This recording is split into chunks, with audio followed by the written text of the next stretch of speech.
You can drink during the podcast. You should drink during. It's encouraged. I have to cook myself dinner after this because Alyssa has a basketball game. So if I get too drunk, then I'll just have crackers. What are you going to make? Crackers for dinner. What's up, guys? This is a filter in. No Spike. Just us. I'll introduce them in a second, but we got some Liberty Ballers OGs. What's up, guys? Talk to the chat. Hey, what's up, chat? I don't see anyone in the chat. Do you guys see the chat on your screen? I always forget what you guys have. Oh, now I see. Go to the comments. Look at that. Yeah, Yeah, sure. There we go. There you go. You get a lot more comments on your videos than I do, Mike. That's awesome. John is I was on your video. Curious. We'll get into it. CJ, what are we wearing? A little bit of old work merch. DJ's Belmar. Oh, nice. You ever been here? Sure. I've been to Belmar, but not to DJ's. Fun place. There you go. What about you? Tanner, talk us through the H&M? background. What do we got going here? A little bad. This is my basement. Background over there. If I change the cameras, it's just a bunch of it's the setup. My studio. Is it the unfinished side on the other side past the door? Yeah. We got a shower in there. Two-headed shower. Just that in feels case. more like a murder room that this podcast deserves. Yeah, that's fair. So I'm going to imagine that you're in there instead. That is not where I washed off the stink, though. I used a civilized shower for that one. Let's see. Dave, how are we feeling? Terrible. I already told CJ that thank you for our invite. Tanner and I respectively declined every invite to the Ricky from here on out. It's for the greater All good. right. Let's start wait, let me pull it up. RTRS ads. I'll read them. I'll see how this goes. Let's do it. All right, let's start it, Siege. The Rights to Ricky Sanchez podcast is presented by DraftKings Sportsbook. Sign up for DraftKings Sportsbook by using promo code RTRS and brought to you by Kornblau Kornblau, the official law firm of the process.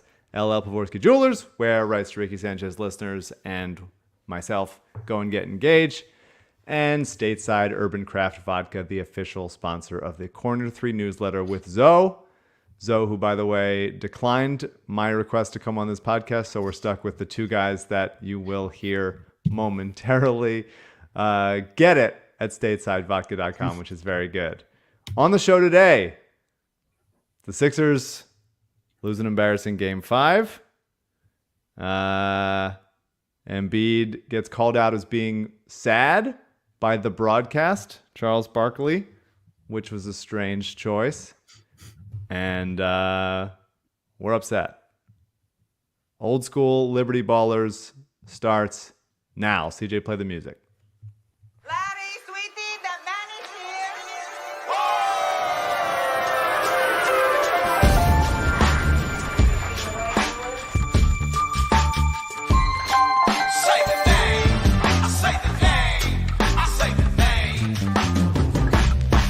We were right, y'all. We were right. Even when it went wrong, we were right. We was right, y'all. We were right. So say the name. Say the name. We were right, y'all. We were right. Even when it went wrong, we were right. We were right, y'all. We were right. So say the name. Say the name. Say the name.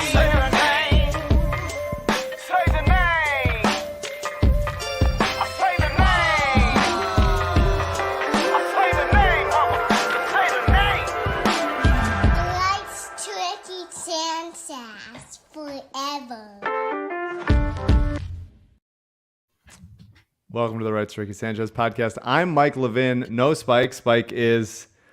I don't know where Spike is, but he said he wouldn't be available, so he's not. So he pawned it off on me, and we have two of the great, original Liberty Ballers, writers, columnists, basketball movie guy, and Philly's part-time 90s book writer. A couple of my favorite people in the world, Dave Rueter and Tanner Steidel. Guys, thank you so much for being here. And it'll never happen again. And this is it. And this is it. Good pod. Can't believe Great Spike one. left you in charge of this. This is wild. That When I asked you guys, 32. when I asked you to be on this podcast, as I was thinking about who should be here, I was like, I would love to have Dave and Tanner on. They've never been on the podcast together. We have a text thread that has been going for many, many years. And I was like, but they're going to lose if we have them on the podcast. They're certain to lose if I ask them to come on the podcast. And then I was like, well, if I get out in front of it and tell everyone that we're having them on the podcast, and that means, and so they're going to lose, maybe they will I'll outsmart the Sixers jinx, and it didn't work. They lost by quite a bit. So this is my fault. This is your fault. Blame the three of us for this. They never won the Sixers never won a game that Dave recapped from 2012 to 2014. So it's his fault. They're mostly All right, against Atlanta, though. So at No. least it was a different team. The Sixers lose by 35. I'm covering the game. No matter what year, no matter what decade, no matter what coach. We knew this at 9 a.m. This was happening. It was the only result that was staring us in the face. Nothing changes. Nothing. How do you feel about what was your mindset going in and watching the game? Did you think that they had a shot of coming back at any point? What was your vibe? I thought they would certainly be more competitive after game 3 and 4. I thought they found something. And I think this game was the most disappointing of all of the 3 road losses so far. Game 2, we didn't have Embiid. We can chalk up to that. But we didn't make a run. We did not make a run. We were down double digits right when Wheel of Fortune started, and it never got better from there. We were just down double digits the entire game. Just at one point, cut it to 7 or 6 and give me something. It's just never happened. Just we never were a threat, and I think that's what's so disappointing. And to me, I hate to be like the effort guy, but God, they just looked like just so lethargic. Miami played that zone. We had no answer for it. Got crushed on the glass again, especially on the defensive end on the glass in Miami for the 3rd straight road game. Just we're never in it, never competitive. Tanner? No, I mean, how many times am I gonna look up from, I go do a nice little chore. I look up, PJ Tucker's yelling about hitting a corner 3. What's going on over there? And Tyler Hero in the second half, just woo. He got it. He got it on us. But in the early start of the game, we were talking to CJ earlier, and we were just like talking that, we knew this was over within 2 minutes. This is done. Yeah, There's it's no really shot. frustrating. It's really frustrating that game 4 was a game that the Sixers should have won by more, but Jimmy went off and the Sixers turned the ball over a couple too many times and ran into some mud, just having trouble with entry passes as Miami was fronting the post. And they were fronting it with smaller guys and multiple guys and whatever. And you had to think going into game 5 and in the, after the game, early in shoot around and the off day, like Doc Rivers and the coaching staff is scheming ways to get Joel the ball and make them pay for how they're defending him by fronting so hard. And they come out and they look worse at entry passes. Danny Green throws a ball 40 rows into the stands, several turnovers. Everything was just slow as hell because they couldn't get on the ball. It's really inexplicable on a coaching and a passing level that they couldn't find. It's simple basketball, and obviously the effort was not there. But I think part of it was because they just couldn't execute any of the simple shit to get into their sets, so that it just created an environment of, well, we're just going slow every time. Meanwhile, every missed shot that the Sixers have, Miami is turning and running into a wide open dunk or a 3 or something. That it's like a 6-point swing every missed wide open 3 for us. So it was just a really horrendous game from everybody. Dave, when was the last time you threw an entry pass? 1998, CYO, and it was a beauty. I think it led the layup, I believe. I believe it. We can't do it. We can't. execute a simple entry pass. We don't send anyone on the O glass, and we're probably scared of the transition defensively, but it's tough when the shots aren't falling. We just don't give ourselves second chances. We shoot a three, and there's no one attacking the glass, and it's just, you got to get back on D. Just Miami gets themselves second chance opportunities. At the end of the first half where PJ Tucker, we had two guys around, he ends up getting a board, getting a foul call. It's just like stuff like that. Just something that ignites or sparks something. We just don't get that. We just don't attack the offensive glass at all. Don't give ourselves any kind of freebies or second opportunities. And when a jumper's not falling, you can't get the ball to Embiid. Yuck. No, I mean, they get out-toughed at every level of the game. Offensive rebounding, not their strength. Defensive rebounding, not their strength. Getting loose balls, not their strength. Embiid wasn't getting the team into foul trouble today, so they at no point, Embiid and Harden had to combine 6 free throws. Like, they just weren't getting them into foul trouble at any point. They never had to consider like backing up. It was just like they're on their heels. The Sixers were on the heels the entire time. Tanner, could you demonstrate for the people in the chat an entry pass? Well, yeah. What I like to go is I like to get the ball, triple threat. You gotta be prepared. You might need to go left. You might need to shot. You never know. I'm just always prepared. So I get it. I like to give a little fake, maybe over the head, perhaps a little shuffle down here and swing it around, a little one-hand entry pass. Yeah. That looked nice. And Tanner's a lefty. And so is Dave. 2 lefties here. Yeah. This is big. This is a huge day. Big for the podcast. I can hold that again for you if you need me to. I can. That's huge. Really quick, because CJ reminded me I have to do this and forgot. Immediate mistake. Stateside Vodka Surfside Tea, which I have in the fridge and shared with my friends from work, is now available from Stateside Vodka. It's only 100 calories. It's not too sweet. I don't like it when it's too sweet. And it's not carbonated, which gives me some burpees. Because iced tea isn't carbonated, you don't need it. So all that comes in a cool looking can. The can is very cool. I would hold up the can, but it is 10 feet away. Make sure you're stocked up on it for the summer on Surfside by ordering it or checking where it's available near you at statesidevodka.com. We love Stateside. We love our friends there. Thank you very much. I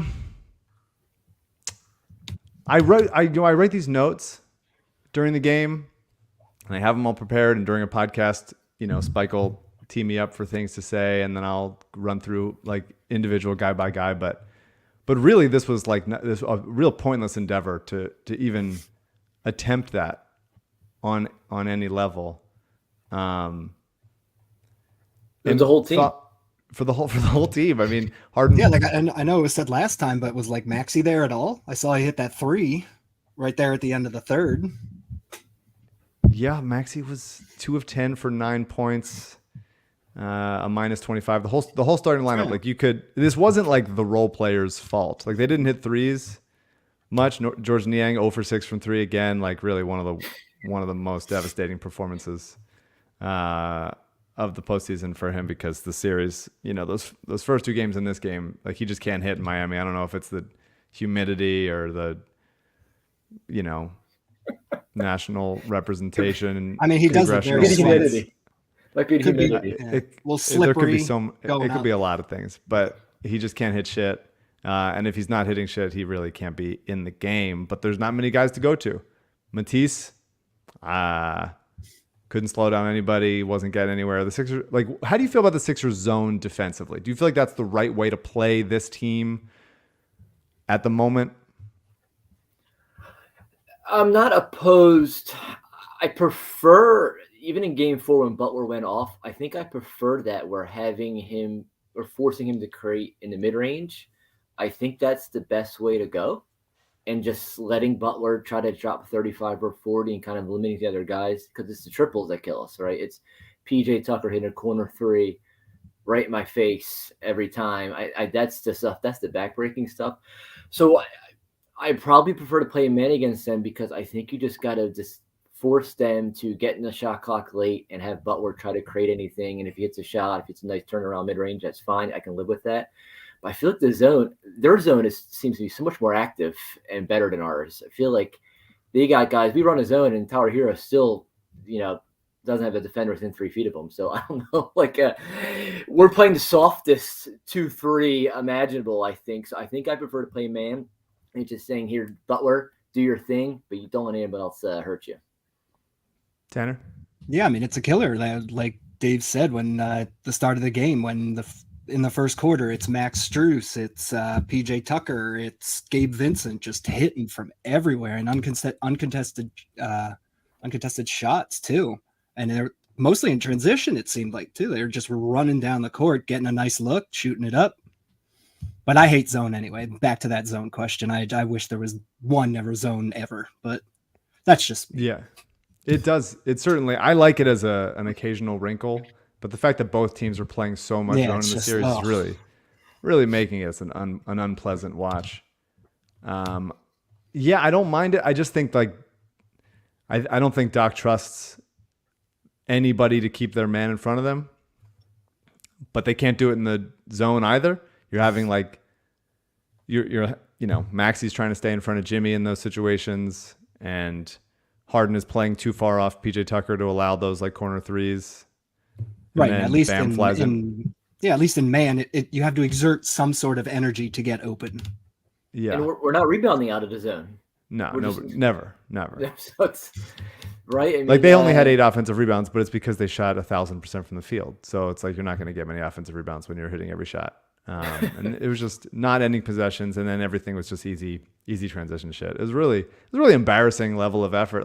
I think it's easy to look at this series and go, okay, the Heat shot better games 1 and 2, the Sixers shot better games 3 and 4, and now game 5, the Heat didn't shoot great, 39% from 3. That's not unsustainable, and the Sixers shot 28%, which is not, I mean, it's bad, but it's not horrid. And so that's the difference. But there's more to it than that. I think the 3-point shooting is part of it, but a lot of it is the fact that the teams that have won every game in this series were able to get better looks and prevent the other team from getting what they wanted out of it. And it just seems like the Sixers right now, towards the end of game 4, when they let them back into it, when they shouldn't have, into all of this, their offense has slowed to a total crawl. I mean, Harden obviously played great in game 4. It was a huge, defining moment for him in his, small Sixers career so far, but it's a gift every time he's taken those step backs. There's no movement to them in an offensive set. They're not making Miami work for it. And if he's taking step backs and it's a long rebound, they're off and running for open, transition opportunities, and Harden's not stopping anybody back there. Did you see anything from Harden that you liked tonight that you can hang your hat on, or is this just another he hit shots in game 4 and he's the same guy? Yeah, it just looked like a return to normalcy for the first couple of games of the series.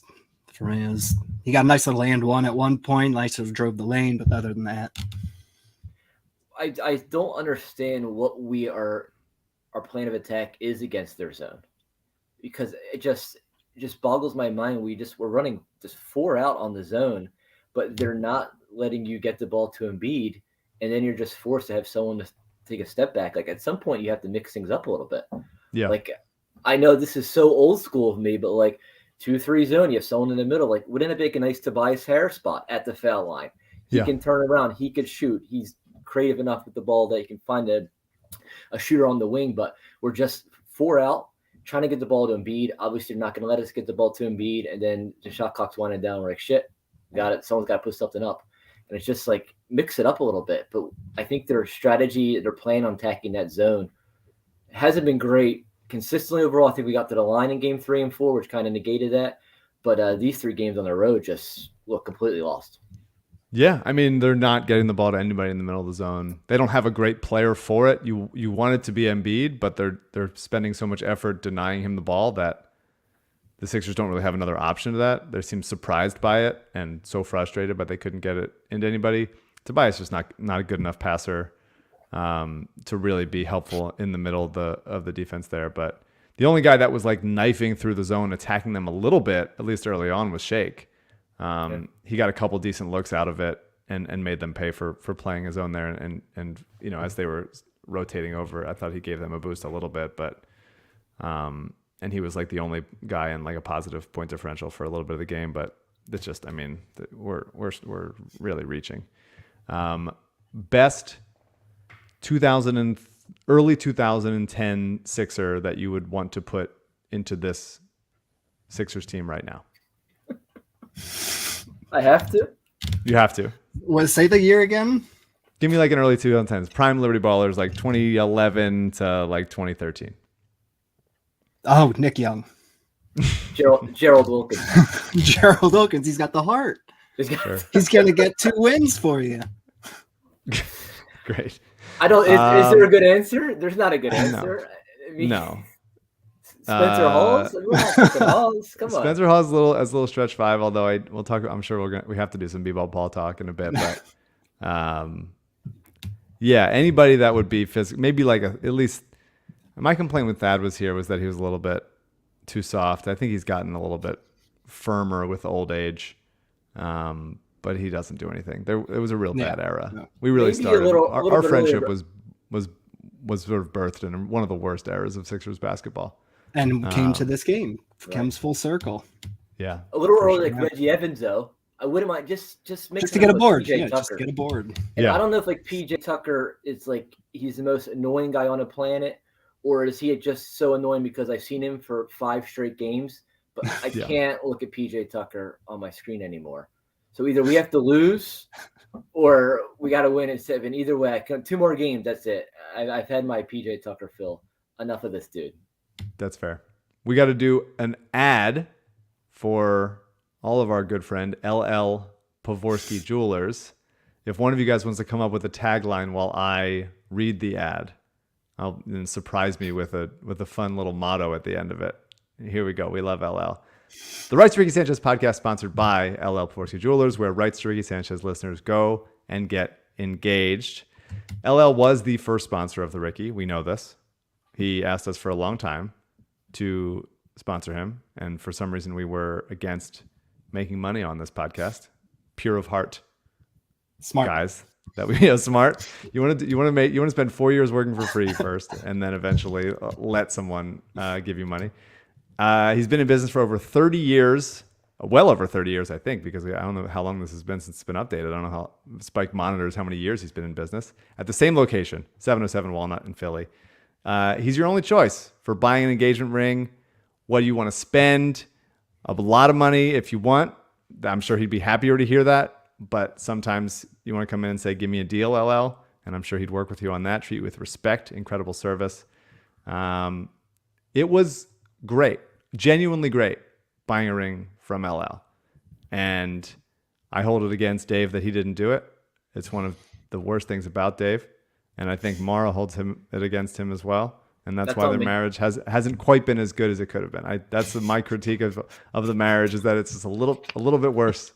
A little bit worse than it would have been otherwise. Yeah, 70%. I mean, it's not bad. It's not a bad marriage, but it could be better.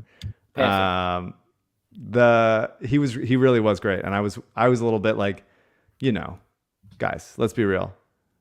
You get a deal on like, hey, I have a sponsor to send over some vodka. That's cool. Hey, I have a sponsor that like sells engagement rings. A little bit like, buddy, you're really gonna get like the cheapy engagement ring, the middling, just because he's there. And I felt a little bad about that from people making fun of me. But we went to LL, and he was great. He really was, truly, not just because he was our sponsor, but because he's really good at what he does. And we had a blast, and Alyssa also had a blast. He was incredibly respectful and really made it easy and made it make sense, I will say, in a way that I didn't know shit about engagement rings. So he was great. I love him. If you want to buy an engagement ring or anything, any jewelry type deal from LL, or have some mints for free, please make an appointment. Call him, 215-627-2252. Email Lee at llpavorsky, Lee at llpavorsky.com, or tweet at him at llpavorsky, who is tweeting screenshots of the game indiscriminately. And he, of course, is a generous sponsor of us and a generous supporter of our charities, Coded by Kids and the Providence Animal Center. Here's the motto, tagline, LL Pavorsky Jewelers. The Sixers probably won't win a ring this year, so you might as well buy one from LL. That's not bad, and that's solid.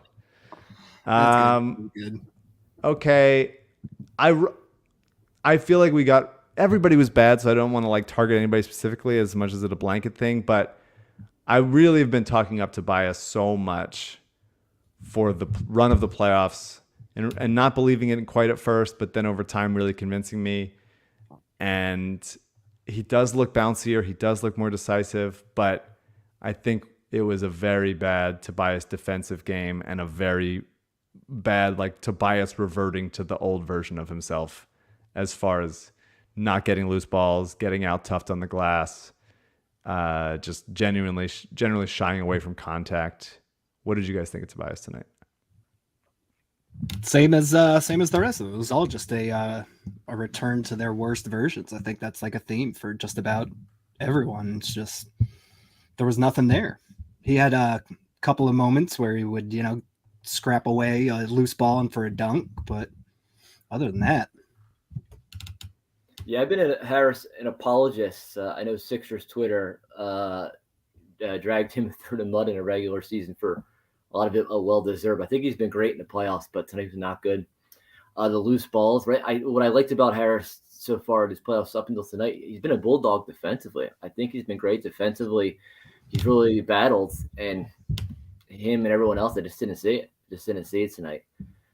Just again on the glass, he got crushed. Just didn't see anything from Harris that stood out. I think it was like 3 of 8 in the first quarter, so got a ton of looks in the first quarter, but didn't really capitalize with a couple threes. But then after that, I don't think we heard from him the rest of the game. This is not a pleasant game to podcast after.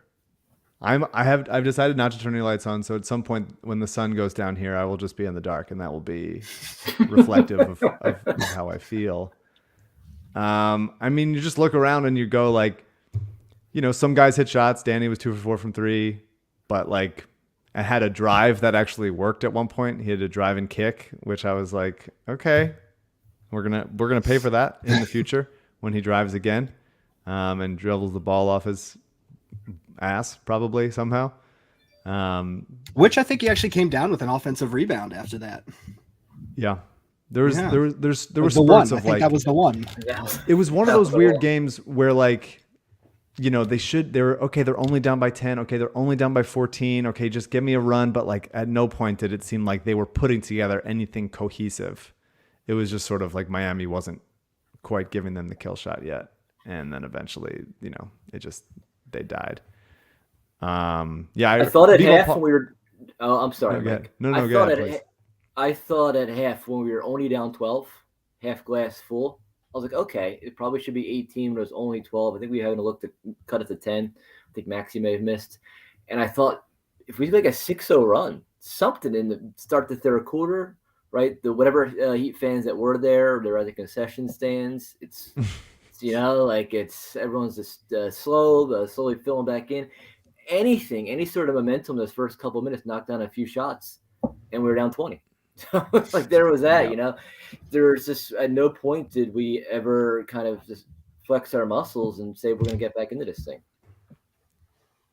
Tanner, thoughts on DJ Khaled like hyping up the crowd and rubbing Eric Spoelstra's shoulders at one point? So I didn't actually see that, but I heard him talking about it. And my favorite part was Grant Hill tripping on his words, trying to come up with something to say about DJ Khaled.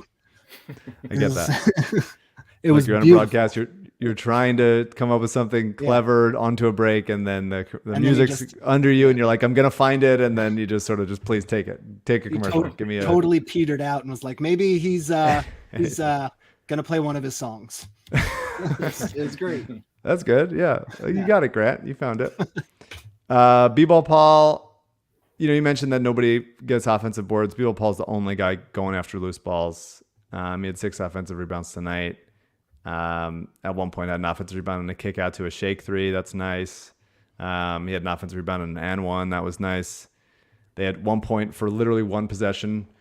I thought it was going to be like, okay, here we go. Niang's ineffective. Tobias not quite giving us what we thought on defense. Matisse giving us absolutely nothing anywhere. And so it's like Doc goes to a B-ball Paul Joel front court. And it was like, let's see it. Not just for like one defensive possession at the end of a quarter. And it was like, okay, this is the middle. This is going to be like a 3 to 4 minute B-ball Paul and Embiid front court where we're seeing like what they can do together at the bottom of a zone. Do we see like, wondering why we didn't see this in the regular season, but like, okay, Doc's trying to get creative. Literally one possession, one offensive possession of that pairing.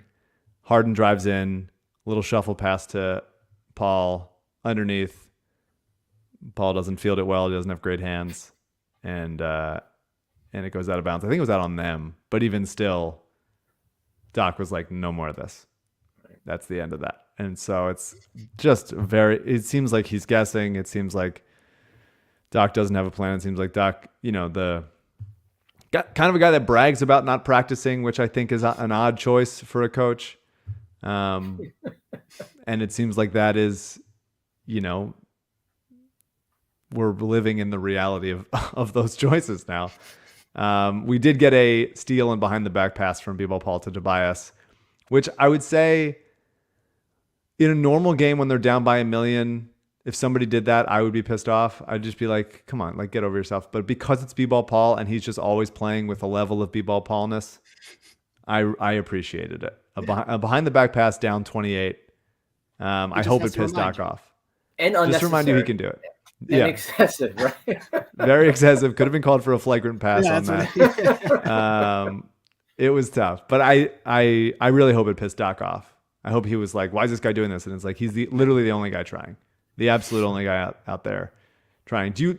My thing with B-Ball Paul is bad hands. And I don't think as a defender, he's great switching. He's very good blitzing, but he's not as adept at playing the sort of drop coverage that Embiid does and is so effective at, preventing the drive and also the rolling big.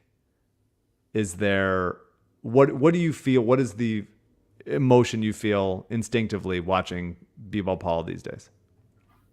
It's just like a frenetic energy, right? And I think, especially when there's so much zone being played on both sides, I think Paul kind of brings that dynamic where he'll make something happen.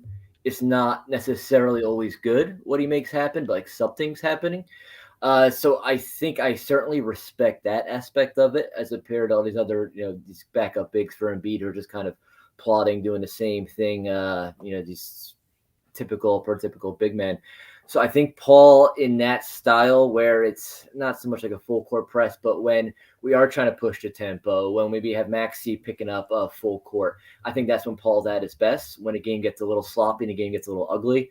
But just as a one-on-one defender, I don't love it because I think ultimately he can't help but bite on some sort of pump fake or some sort of second move. And the guy came out of the womb with 2 fouls, it seems, just constantly in foul trouble. So I think that is an issue. But when it is sloppy, when the tempo is pushed, I certainly think Paul has value. But gosh, with these teams just playing zone, I just don't know if this series is necessarily Paul's strength. But again, you're only asking for about 8 or 10 minutes at this point.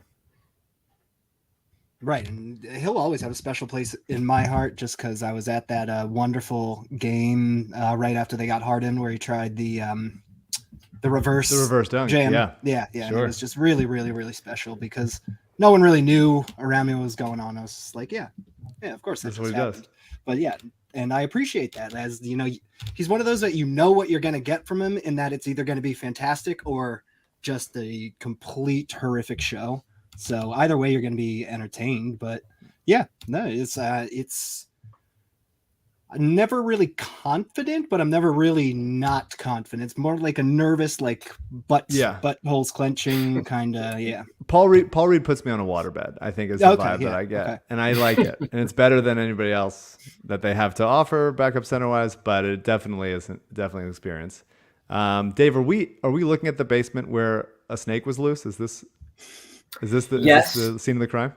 If you can see, I have a poster of Hersey Hawkins behind me, the patron saints of Saint repellers. So he's been watching over my basement, clearly not watching over my half-court offense. But No. We have been snake-free since Hersey came aboard. So thank you, Hersey Hawkins, if you're watching and or listening. But this is the scene of the crime. Get him on the pod. Why hasn't he been on yet? Yeah, I'll just text Hersey. I'll text Hawkins the next break. That'd be nice. No, that's huge. We'll get him on there. I was very aggravated this game.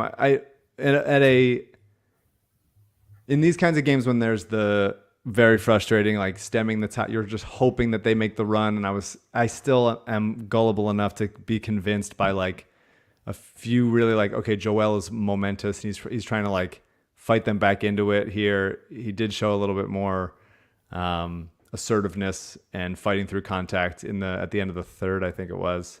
And so I started believing in it, and then it went away quick. But I was pretty pissed off. This was a full game upsetting time for me, and I got an email from my agent at one point with annoying news, and I did respond pretty upset. I went a little over the top with an angry response.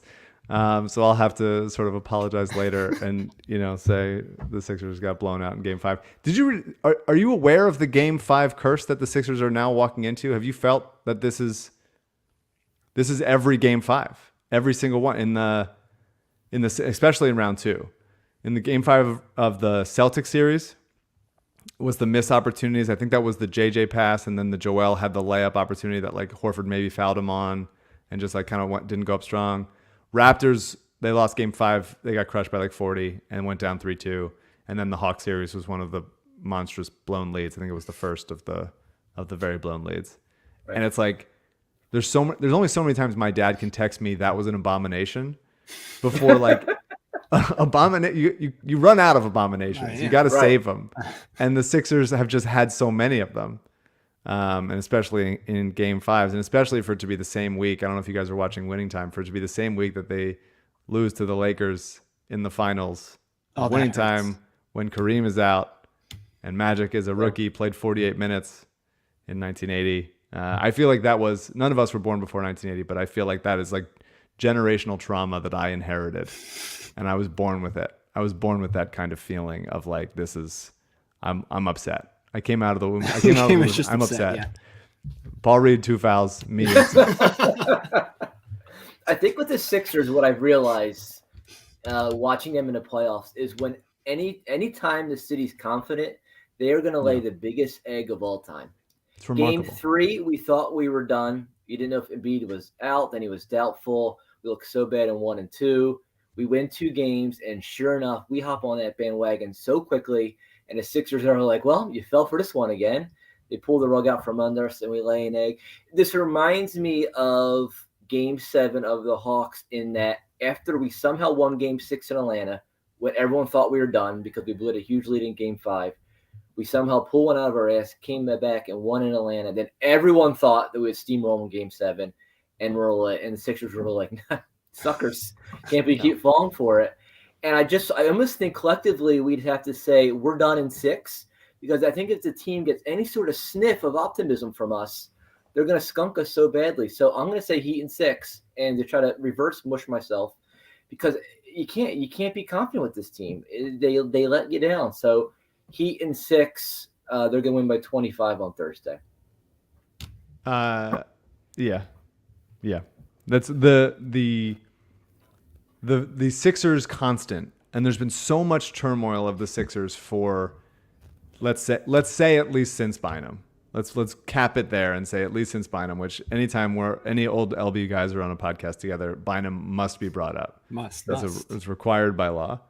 And for them to be such turmoil, and for the constant to be whatever you think is going to happen, the opposite is going to happen at any given time, is a stunning level of consistency for the least consistent franchise in sports.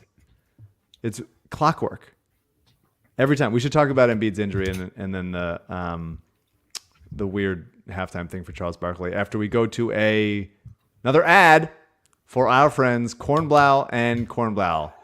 I think that you have a case if you want to sue for malpractice of effort in this game tonight. I think, Tanner, you work with law in some ways. Yeah, sure. I work at a hospital. Law hospital. And Dave, close enough. Dave, I've seen some spreadsheets on your 1997 Dell that you got proficient in Excel. Yeah, very proficient. Kornblau is even better, if you can believe it, than Dave and Tanner at law. Adam Kornblau runs the law firm with his mother. They are 2 Kornblaus with a passion for helping you through personal injury cases. They started the law firm, his parents, 4 decades ago. Adam stepped into his dad's spot, took the reins, sort of a Brian Colangelo situation. They can handle any type of personal injury case, injured at work, slip and fall, car accidents, and their specialty, and Tanner's specialty, medical malpractice. There it is. It's not my That's right. specialty. And they have some of the biggest settlements of medical malpractice in southeastern PA, offices all over the Delaware Valley. Adam will come to you. He loves to drive. He loves to show up there. He loves to be invited and sometimes not invited and show up anyway, and just he knocks. And Adam has that signature knock that you always know. That's a Kornblau, baby. He spells out his name in knocking, and he does a great job of it. So when you call or email Kornblau, you're going to get a Kornblau. Ask for Adam. Not a place that gives out referrals. Most places are like that. This personal injury, this is all just like you're not hearing him advertised. This is him like, people want to be, hey, I got a good guy. He's your guy. Not just fucking bullshit, None of that. Adam is a member of the Ricky community, one of the original. He's there to help you with any legal advice, any matter. The process of personal injury lawsuit can be long, complicated, and that's why it's important to have someone like Adam, a process truster, in your corner. If you're hurt and you think you might have a case, reach out. Doesn't cost you anything. Call 215-576-7200. Ask for Adam or email kornblau@kornblau.com. Kornblau and Kornblau, the official law firm of the process. Okay. Did you guys hear Charles Barkley at halftime? I didn't. Yes. So Dave did. So Charles Barkley said, former Sixer Charles Barkley said, hey, Embiid not winning the MVP, which was, everybody knew that aside from the weird moment like last week when it was like, hey, the NBA is there to present him the trophy, and from like a weird source, that was bizarre. But everybody knew that Jokic was going to win the MVP because of the ballots that are already out.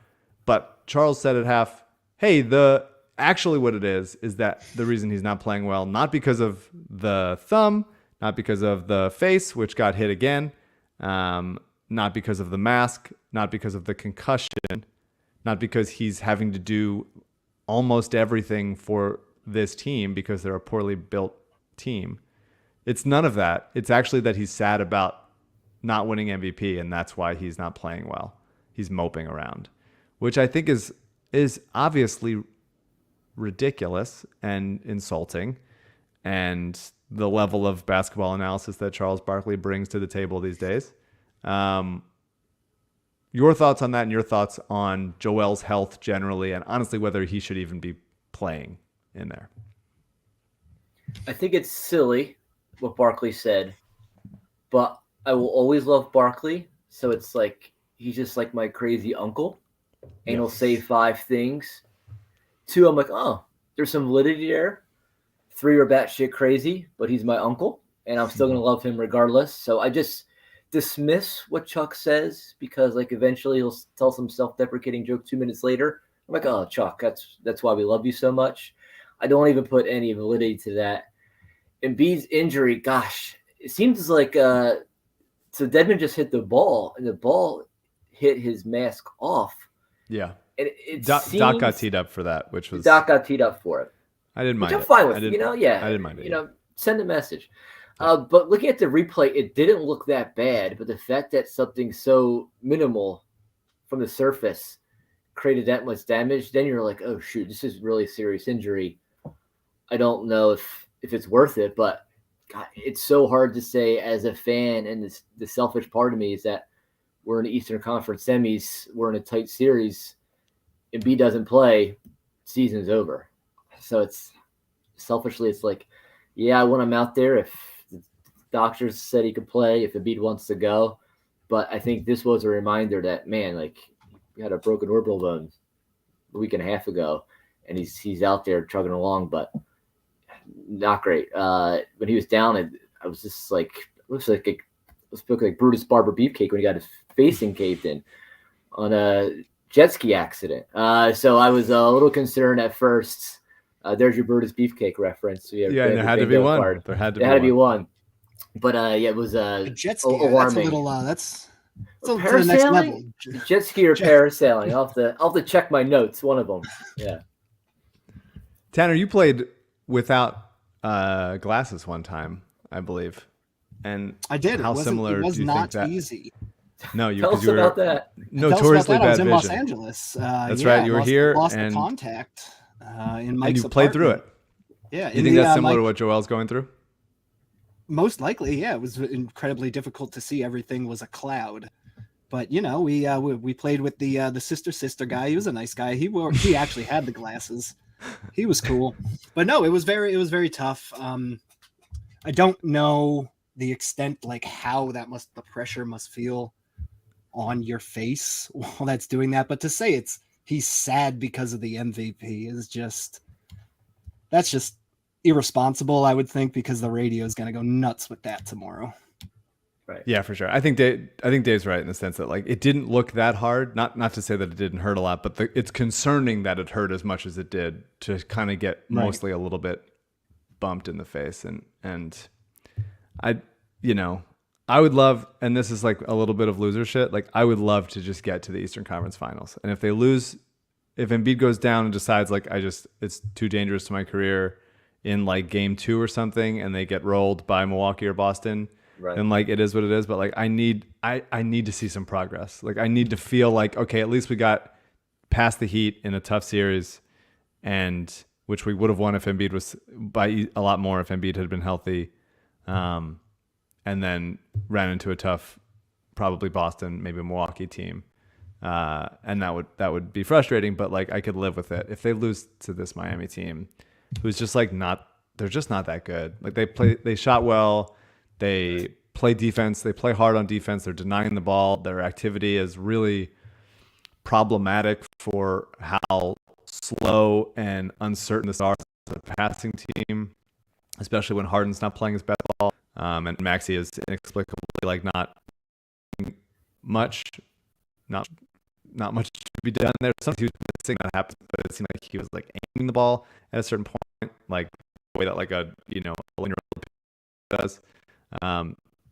It's just frustrating. It would be really frustrating if that's the way the case. I was hoping like, all right, Embiid's not getting the ball, they're denying it, whatever. All right, he's got to be really tough on the offensive glass and just and be the biggest guy on the court and make hard on them. But like, I don't even know if he's capable of that for any like long stretch of time because of how much effort he's giving on the defensive end.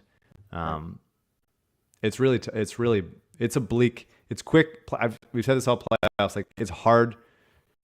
Every playoff game feels like 17 games, and it feels like the Sixers have just lost like 8 in a row right now, just because of how bad this game was. But it was just one game.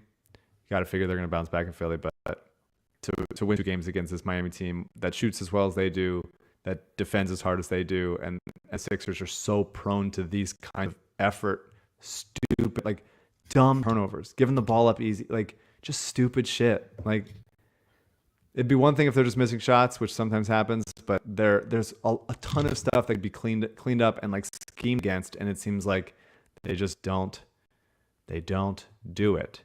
So that's upsetting. Predictions going forward. Tanner. Well, I think Dave already locked us into a 25-point loss on coming up in game 6. So no, I do think it will be a hold serve kind of situation, and they go back. And it should be said that I'm not even mentioning Jaden Springer played 7 minutes in this game, and I'm too upset to even mention it. CJ thought it was going to be the entire show. I appreciate that from CJ, but like even the bench, the like 8 minutes of garbage time, which is just like what a joke, was hideous. Korkmaz had a couple of nice plays, but like it seemed like everybody was just out there trying to get their own. There wasn't any flow to even like the bench guys. They're like, I'm gonna go, one-on-one. Nobody was making any passes. Miami was still playing like denying the ball in fucking garbage time, which as much as Heat culture is bullshit and these people are losers for liking it, and I just don't respect Miami as a city. It's impressive that they have that level of fight to them, and the Sixers just couldn't do shit with it. I might bench Matisse and just not have him in the game anymore. And if that means we have to get 40 minutes of Danny lugging his old ass knees around, then I think It sucks how bad we need Danny. Like, I wish that wasn't. It's very upsetting for everybody, including Danny, who deserves to like have like a nice retirement, a nice like ease into the rest of his life. And we're begging him to be like, please be the most impactful two-way player on the team. Right, and is playing well at the time. Yeah.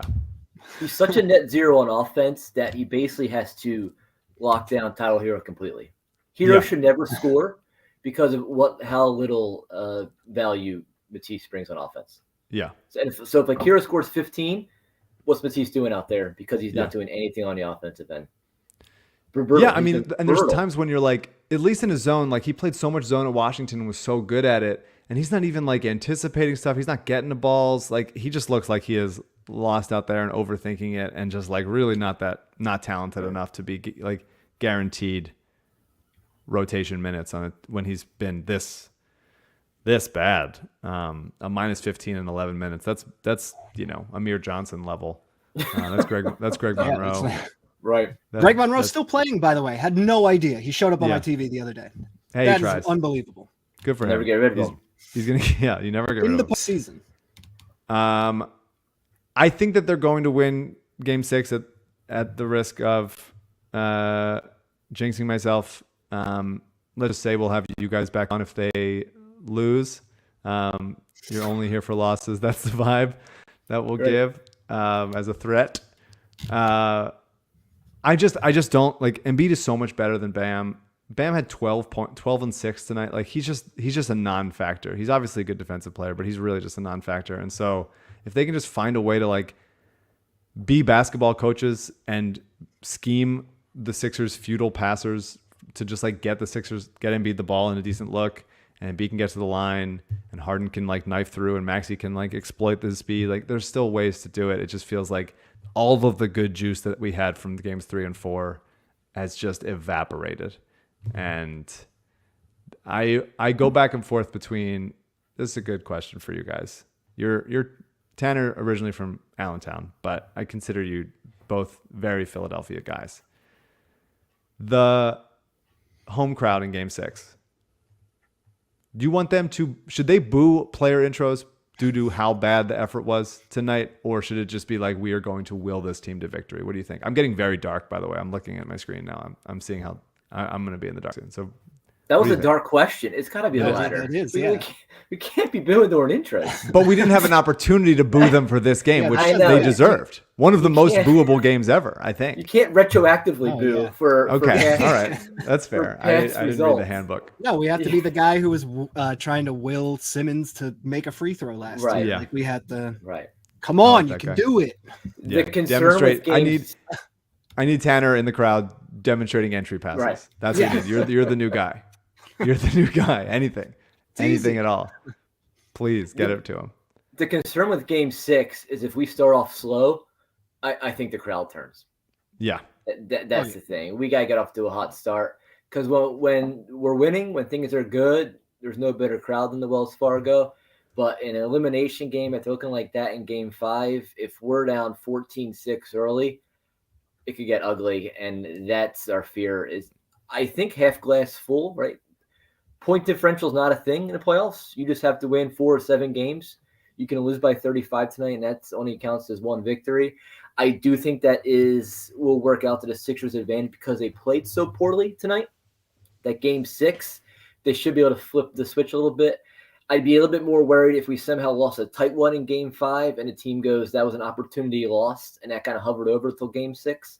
But because they were so thoroughly beaten, I think that's going to help them play significantly better. Maybe Miami get a little bit overconfident. So as far as winning just Game 6, in a weird way, I think getting their ass kicked tonight, I think puts them in a better situation. And I'm subject to maybe remove everything I just said if we lose by 30 again on Thursday. But I do think that puts us in a better chance. I just don't know how the hell we get one in Miami. If we do hold serve, and I kind of agree with Tanner, I don't know with what I've seen in these first 3 games. I don't know how we somehow scrap our way to. We may get 4 cracks at it. I just have seen nothing that shows that we can steal one down there. It's so dark where you're at, Mike. Honestly, you look like the ghost of the ghost of Sixers Christmas past over there. Slowly dude. fading into the earth. Yeah, I mean they just have to.